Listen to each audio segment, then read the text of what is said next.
this video is going to be a comparison of yellow golds that I own. These are watercolors, and I have three different brands. I have the Finetec, the Pearl Colors set. I have the Starry Colors from Gansai Tambi, which is a Koretake product. And I also have Daniel Smith. This is the Iridescent Gold. So just for the sake of this comparison, I'm going to use only yellow gold. I'm not going to compare these other colors, but I do have to mention that these two sets have similar colors. I've been using the Starry Colors the most. I have not swatched this so far. I have used a little bit of the Daniel Smith, so this will be a complete surprise to me, so my opinion will be fresh. The packaging kind of looks similar except for the format of the pans. If you compare these two, these are circle shapes and these are the regular full-size pans. The colors look similar. So what I'm going to be comparing today is the Arabic gold against the yellow gold and the iridescent gold of Daniel Smith. I made a chart here. I have put Daniel Smith's iridescent gold in a porcelain palette right there. It's been curing for a few days, so it's completely dry.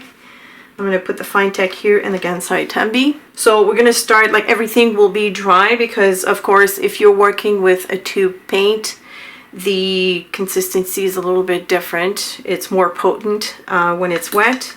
So I made sure that I let that dry. The other thing I have to mention too, and I hope that's not going to influence my test, is that when I pulled out the color first, some kind of a clear medium came out. So I make sure that I had enough pigment to mix that in. I don't think it should make a difference. So I made three squares here. The first one will be like kind of like a first pass with just a damp or a wet brush, not spraying it. I'm going to start with the iridescent gold. So I'm just going to roll my brush in here and I'm going to fill in the square.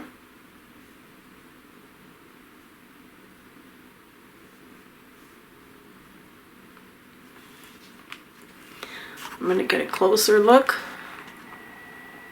right here. So that was the Daniel Smith. I'm going to do the same thing with the Inca Gold.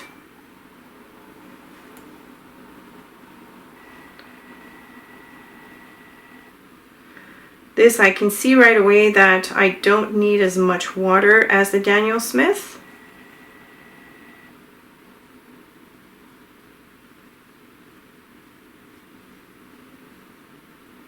I make sure that I cover the black lines because I want to see its coverage as well. Because usually when I use gold, it's to go over a design that I already have. And then I'm going to swatch the yellow gold. Again, just rolling my brush on it with just a wet brush.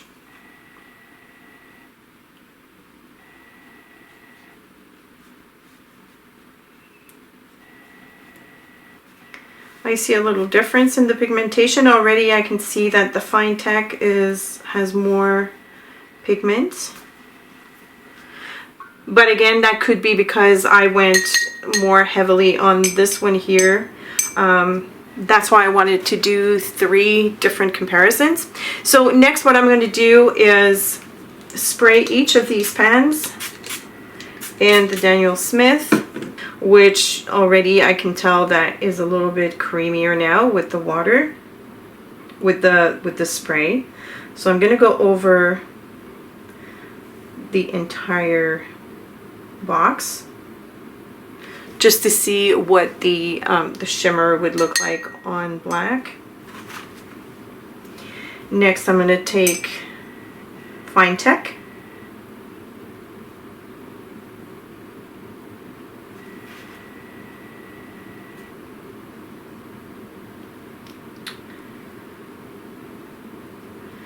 Extremely different. I can tell the big difference between the Daniel Smith and the other two. So already we're getting quite a good coverage. And now I'm going to do the yellow gold from Gansai Tambi.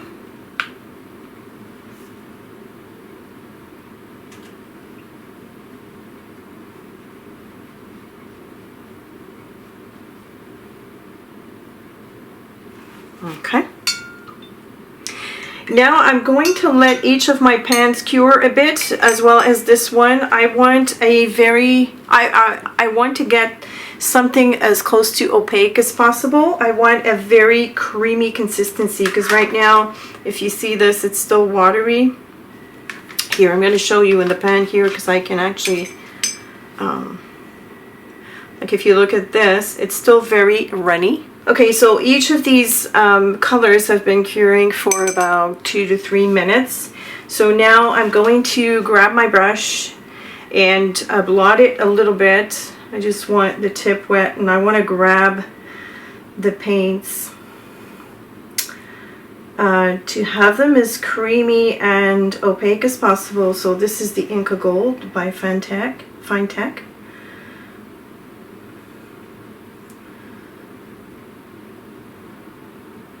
I get an extremely good coverage from this.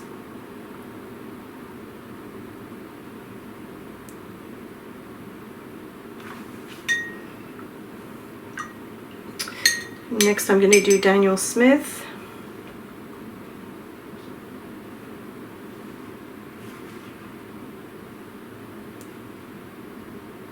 It's just on the verge of being not easily spreadable, if I can explain it that way.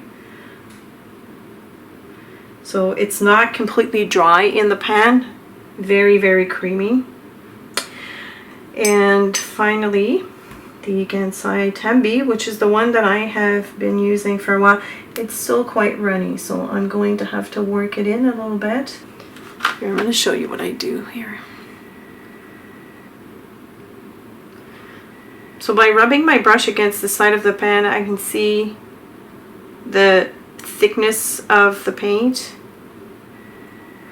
Maybe I will rinse my brush, blot it some more, just so I can pick up. Yeah, you see when I pick up against the side here, it's not as runny. So that's what I wanted. And now I'm going to cover the whole block.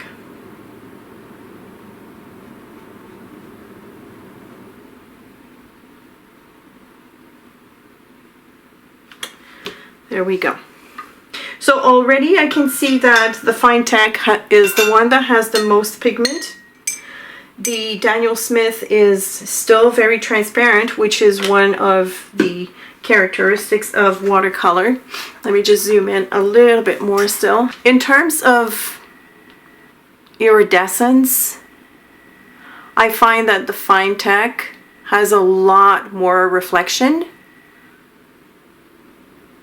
If I move it around to catch the light. The Daniel Smith, very little, especially here at the beginning. On this one here, I may have picked up a little bit more pigment than on the from the Gansai Tambi. I find these two are comparable. However, I see already that Finetec has probably more pigments and is a bit more yellowish than the other two. This one having less yellow tint to it. I think this would be awesome to cover a big surface, just to give it a little bit of iridescence with a hint of yellow. I think the Daniel Smith would be awesome. And I use gold to doodle or to draw over a surface that's already watercolored. So of course my preferred would be these two, but if I want to give a nice iridescent wash and I wanted it a little bit yellow as opposed to this medium, which is by Winsor & Newton, this will give me just like a plain iridescence. This one would add a little bit more warmth to your whole painting. And I mean, I still like the Gansai Tambi, but I can tell that the Finetec has more payoff. Now, in terms of prices, and keep in mind that I'm in Canada, so I'm going to quote you the Canadian prices. So for the Daniel Smith, I paid $11.35, and that's all without taxes, because we do have taxes here. So the Daniel Smith was $11.35 for a tube of 15 millimeter, or a milliliter, I'm sorry. The Finetec was $38 and some odd cents. I can't remember how much exactly. I don't have the exact price, but I do know that it was $38. And this one is $24.50. I think that each of these three have their use. Like I said, this would be excellent for a wash, and I would probably use those two interchangeably depending on the mood that I'm in. The one thing that I find is a drawback for Finetec is the shape of the pens. I like the fact that Gansai Tambi has removable pens. So by being able to remove the pens, you can easily put that in a palette, mixed in with other colors, and take them on to go. I think that's a great feature. Whereas these ones, they're stuck to the set, so you have to carry the whole set, even if you just want to use one color. That's a very little drawback. I don't think it makes a big difference in the long run. It's always what it can give you on your final painting. That's the most important thing. So these two, I want to say, it depends on your budget. Of course, this one is $14 extra than the Gansai Tambi for kind of like the same coverage. However, the Daniel Smith, I would say, is a different application entirely. So again, it depends on what kind of watercolor effect you want to give to your painting. So I hope that you've enjoyed this little comparison. Let me know if you have any questions or comments. Leave them below the description. And thank you so much for watching, and I will see you later. Bye!